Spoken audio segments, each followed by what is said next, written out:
ये कहानी है एक ऐसी लड़की की जिसके कुएं में दांत होते हैं। अब वो लड़की कई मर्दों के साथ घपाघप करती है और उन सब की मूली वो काट देती है। हेलो दोस्तों, आज हम जिस मूवी को एक्सप्लेन करने वाले हैं उस मूवी का नाम है टीथ, जो 2007 में रिलीज हुई थी।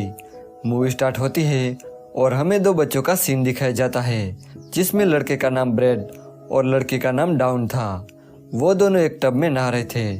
डाउन ब्रैड की स्टेप सिस्टर थी, पर वो उसे सिस्टर नहीं मानता था, इसलिए वो डाउन को उंगली करता है, पर तभी उसकी उंगली कट जाती है और ब्रैड बहुत चिल्लाने लगता है। उसकी चीख सुन के उसके मॉम डैड उसके पास आते हैं। उन्हें लगता है कि डाउन ने ब्रैड की उंगली काट ली है, पर डाउन को भी नहीं पता था कि ये सब कैसे हुआ। इसके बाद हम देखते हैं कि डाउन अब बड़ी हो चुकी है। एक बार जब वो अपने फ्रेंड के साथ बातें कर रही थी, तब टोबी नाम का एक लड़का उसके पास आता है, जो कि अगले दिन उनकी स्कूल ज्वाइन करने वाला था।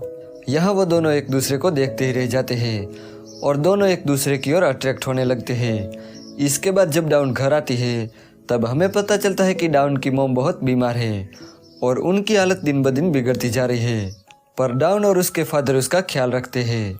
एक बार जब डाउन बाथरूम में नहाने जाती है, तब उसका भाई ब्रैड उसे बहुत ज़्यादा परेशान करता है, पर ब्रैड का ये हर रोज़ का था, इसलिए डाउन उस पर ज़्यादा ध्यान नहीं देती। अगले दिन जब डाउन स्कूल जाती है, तब उसकी क्लास में बायोलॉजिकल लेक्चर चल रहा था। डाउन जब बुक खोलती है, तब वो देखती है कि फीमेल के कुएं में स्टिकर लगा है। अब बच्चे उसका रीज़न पूछते हैं, तब टीचर उन्हें कहता है कि ये पीएम मोदी का आदेश है कि इस पार्ट को नहीं दिखाया जाएगा। फिर स्कूल के बाद डाउन टोबी के साथ मूवी देखने जाती है, पर वो मूवी घपाघप से भरी हुई थी, इसलिए टोबी का गोरिल्ला जाग जाता है। वो डाउन के करीब आने की कोशिश करता है, पर डाउन उसके इशारे समझ नहीं पाती। इसके बाद हम ब्रैड को देखते हैं, जो अपनी गर्लफ्रेंड के साथ होता है, जिसका नाम मेलानी था। वो ब्रैड की उंगली देखकर उसके बारे में पूछने लगती है। तब ब्रैड उसे कहता है कि बचपन में उसे डाउन ने काट लिया था, पर मेलानी उसे कहती है कि तब तो वो बहुत छोटी थी, तो फिर ये इतना घाव कैसे हुआ। इस पर ब्रैड उसे कुछ नहीं कहता। एक बार डाउन अपने फ्रेंड के साथ एक लेक पर घूमने जाती है, जहां उनकी फ्रेंड एलिसा उन्हें बताती है कि जो भी कपल इस पानी में तैरने के बाद उस गुफा में जाते हैं, वो वहीं पर घपाघप करते हैं। इसके बाद टोबी और डाउन बैठकर बातें करने लगते हैं। डाउन टोबी को बताती है कि वो अभी भी वर्जिन है और वो चाहती है कि शादी के बाद उसका हस्बैंड ही उसे टच करे। तब टोबी उसे कहता है कि वो वर्जिन नहीं है, उसने कई लड़कियों के साथ पलंग तोड़े हैं, पर यह उसकी सबसे बड़ी गलती थी। रात को जब डाउन सोने जाती है, तब उसको टोबी के ख्याल आने लगते हैं, इसलिए अगले दिन डाउन टोबी को कॉल करती है और उसे कहती है कि हम दोनों को और अब मिलना नहीं चाहिए। ऐसा कह के वो कॉल काट देती है। डाउन टोबी से दूर रहने की बहुत कोशिश करती है, पर वो उससे दूर नहीं रह पाती। अगले दिन वो टोबी को कॉल करती है और उसे उसी लेक पर बुलाती है जहां वो पहले घूमने गए थे। जब टोबी आता है, तब वो दोनों पानी में तैर के उस गुफा में जाते हैं। वहां जाकर टोबी डाउन को किस करने लगता है। डाउन उसे मना तो बहुत करती है, पर टोबी रुकने का नाम ही नहीं ले रहा था। तभी डाउन का सर एक पत्थर से टकरा जाता है और वो बेहोश हो जाती है। अब टोबी इसका फायदा उठाकर उसके साथ घपाघप करने लगता है। डाउन का ये फर्स्ट टाइम था, इसलिए उसे दर्द के मारे होश आ जाता है। तभी हमें कुछ आवाज़ सुनाई देती है। दरअसल ये आवाज़ थी टोबी की मूली कटने की। टोबी को जब पता चलता है कि उसकी मूली कट चुकी है, तो वो बहुत चिल्लाने लगता है। डाउन को भी कुछ समझ नहीं आता कि ये सब कैसे हुआ। वो भी बहुत डर जाती है। अब टोबी दर्द के मारे पानी में कूद जाता है। डाउन उसका बहुत देर तक इंतज़ार करती है, पर टोबी बाहर नहीं आता, इसलिए डाउन अपने घर चली जाती है।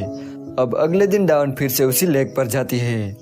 वहां जाकर वो उस गुफा में जाती है, जहां वो टोबी की कटी हुई मूली को देखती है। अब वो सोच में पड़ जाती है कि आखिर ये सब हुआ कैसे। घर आकर डाउन अपने बुक पर लगे स्टिकर को हटाती है और फीमेल के कुएं को देखने लगती है। जब स्टिकर हटता है, तो वो बहुत ज़्यादा हैरान हो जाती है और इसके बारे में वो इंटरनेट पर रिसर्च करती है। रिसर्च करने पर उसे एक आर्टिकल मिलता है, जिसमें लिखा था कि बहुत सालों पहले लड़कियों के कुएं में दांत होते थे, जिसकी वजह से घपाघप करने के दौरान वो दांत लड़कों की मूली को काट देते थे। अब ये पढ़ के डाउन बहुत ज़्यादा डर जाती है, क्योंकि उसके साथ भी कुछ ऐसा ही हो रहा था। अगले दिन वो डॉक्टर के पास जाती है और डॉक्टर से कहती है कि उसके कुएं में कुछ है। तो डॉक्टर ग्लव्स पहनकर अपनी उंगलियों से कुएं को चेक करने लगता है। जब वो चेक कर रहा था तभी डाउन को बहुत दर्द होता है और यहाँ में फिर से वही आवाज़ सुनाई देती है। अब डॉक्टर बहुत चिल्लाने लगता है क्योंकि उसकी चारों उंगलियां कट चुकी थी। अब ये देखकर डाउन बहुत ज़्यादा डर जाती है और वो वहाँ से भाग जाती है। जब वो घर आ रही थी तब रास्ते में वो देखती है कि एक पुलिस वाला टोबी की गाड़ी को लेकर कहीं जा रहा है। तो वो भी लेक की तरफ निकल जाती है, जहाँ वो देखती है कि टोबी की लाश को पानी में से निकाला जा रहा है। जब वो घर आती है तब वो देखती है कि उसकी मॉम बेहोश पड़ी है और उसका भाई अपनी गर्लफ्रेंड के साथ पलंग तोड़ रहा है। डाउन अपने डैड को कॉल करती है और अपनी मॉम को हॉस्पिटल ले जाती है। इसके बाद डाउन अपने एक फ्रेंड रेहान के घर जाती है और उसे कहती है कि उसी की वजह से टोबी की मौत हो गई है और उसके कुएं में दांत है। ये कह के वो बहुत रोने लगती है। अब यहाँ रेहान उसे संभालता है। इसके बाद डाउन बाथरूम में नहाने जाती है। जब वो वापस आती है तब वो देखती है कि रेहान ने उसका मूड बनाने के लिए पूरा कमरा कैंडल से सजा दिया है। इसके बाद वो दोनों ड्रिंक करने लगते हैं और धीरे धीरे करीब आने लगते हैं। डाउन को डर था कि जैसा दूसरों के साथ हुआ है ऐसा रेहान के साथ ना हो, पर जब वो घपाघप करते हैं तब रेहान को कुछ भी नहीं होता। ये देख के डाउन बहुत खुश हो जाती है और खुद को बिना कपड़ों के शीशे में देखने लगती है और ऐसा कुछ ना होने पर बहुत खुश हो जाती है। यहाँ डॉक्टर को टोबी का पोस्टमार्टम करने पर एक दांत मिलता है। ये देखकर वो बहुत हैरान हो जाते हैं कि आखिर ये दांत है किसका। अब यहाँ डाउन रेहान के साथ पलंग तोड़ रही थी। तभी रेहान को अपने एक फ्रेंड का कॉल आता है, जिससे डाउन को पता चलता है कि रेहान ने अपने एक फ्रेंड के साथ बेट लगाई थी कि अगर उसने डाउन के साथ घपाघप किया तो वो बेट जीत जाएगा। अब ये सुन के डाउन को बहुत गुस्सा आता है। तभी फिर से हमें मूली कटने की आवाज़ सुनाई देती है और हमें पता चलता है कि डाउन ने रेहान का भी काट दिया है। और इस हादसे के बाद हमें पता चलता है कि डाउन जब अपनी मर्जी से घपाघप करती है तब ऐसा उसके साथ कुछ भी नहीं होता, पर अगर उसके साथ कोई जबरदस्ती करता है तो वो उसका काट देती है।